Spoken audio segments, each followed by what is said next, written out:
দেশের ব্যাংক খাত থেকে ৫ লাখ কোটি টাকা চুরি হয়ে গেছে, যা আদায় করা সহজ নয় বলে জানিয়েছেন বাংলাদেশ ব্যাংকের গভর্নর মোস্তাকুর রহমান।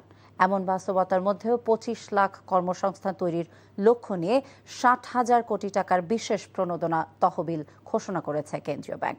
দুপুরে বাংলাদেশ ব্যাংকের জাহাঙ্গীর আলম কনফারেন্স সেন্টারে আয়োজিত সংবাদ সম্মেলনে গভর্নর জানান, বন্ধ কলকারখানা চালু সহ অর্থনীতি চাঙ্গা করতে এই অর্থ ব্যয় করা হবে।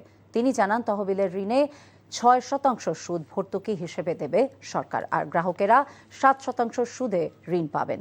তিনি জানান, ৬০,০০০ কোটি টাকার তহবিলের মধ্যে ৪১,০০০ কোটি টাকা দেবে ব্যাংকগুলো এবং ১৯,০০০ কোটি টাকা অর্থায়ন করবে বাংলাদেশ ব্যাংক। গভর্নর বলেন, বন্ধ কলকারখানা চালুর পাশাপাশি কৃষি, পোশাক, সিএমএসএমই এবং পরিবেশ বান্ধব সৃজনশীল অর্থনীতি খাতে ঋণ দেয়া হবে।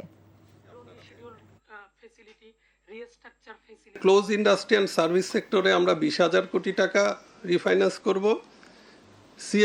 সিএমএসএমই যে সেক্টরে, সেখানে ৫,০০০ কোটি টাকা। এগ্রিকালচারাল অ্যান্ড রুরাল অ্যাক্টিভিটিসে ১০,০০০ কোটি টাকা। এক্সপোর্ট ডাইভার্সিফিকেশনে ৩,০০০ কোটি টাকা। নর্থ বেঙ্গল এগ্রিকালচারাল হাবে ৩,০০০ কোটি টাকা।